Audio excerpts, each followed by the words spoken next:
কেমন আছো তোমরা সবাই? আজ কলেজে চলে এসেছিলাম সেকেন্ড সেমিস্টারের যে ফিসটা আমরা অনলাইনে জমা করেছি তার রিসিপ্টটা জমা দিতে। কলেজে জাস্ট কয়েক মিনিটেরই কাজ ছিল, তো তারপর চলে গেছিলাম গড়িয়াহাটে দিদির সাথে একটু ঘোরাঘুরি করতে। ডালের বড়া খেয়েই দুজন মিলে চলে গেলাম এম বাজার আর বাজার কলকাতার মধ্যে একটু ঘোরাঘুরি করতে। কিছু কিনি না কিনি একটু ঘুরে ঘুরে দেখতে তো বেশ ভালো লাগে, তাই না? আর প্রায় অনেক দিনই হয়ে গেছিল দিদির সাথে এরকম ঘুরতে আসা হয়নি, সেই জন্যই আর কি সেদিনের দিনটা পারফেক্ট ছিল আমাদের ঘুরতে আসার। জামা কাপড়ের থেকেও বেশি দিদির ইন্টারেস্ট এই থালাবাটি গ্লাসের ওপর, তাই জন্যই আর কি এই ফ্লোরটা আগে ঘুরে নিচ্ছি। মেনলি তো আমরা এসেছিলাম যে দুটো ক্রক্স কিনবো, তো পুজোর সময় এই ক্রক্স তো আর পাওয়া যাচ্ছে না, পুরো পুজোর কালেকশনে জুতোর দোকানগুলো ভর্তি হয়ে আছে। ক্রক্স পাইনি তো কি হয়েছে, এখন চলে এসেছি জুডিওতে আর অপেক্ষা করছি আরো একজন। এনার জন্যই ওয়েট করছিলাম। ইনি হচ্ছে তানিশা, আমার বন্ধু প্লাস আমার বোনের মতন আর দিদির নাচের স্টুডেন্ট। আমরা দুজনে ঘুরবো কেন, তাই জন্য ওকেও একটু ডেকে নিয়েছিলাম। 4-5 ঘন্টা ঘোরার পরেও আমরা কিন্তু সেদিনে হার্ডলি 4-5টা জিনিসই কিনেছিলাম, বাট এই যে আমরা এতক্ষণ ঘুরেছি, সত্যি মানুষ আমাদের তাড়া করেনি, এই ভাগ্য ভালো।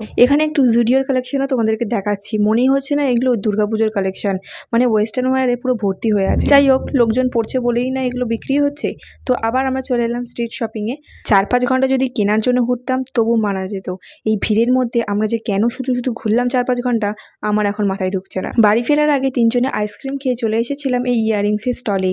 কিনিনি তেমন কিছুই, বাট দেখেছি প্রচুর কিছু কিনবো না জানার পরেও প্রত্যেকটা জিনিসের দাম জিজ্ঞেস করেছি আর বার্গেনিং করারও চেষ্টা করেছি, বাট এগুলোতে ফিক্সড প্রাইস, এগুলোর দাম কমায় না।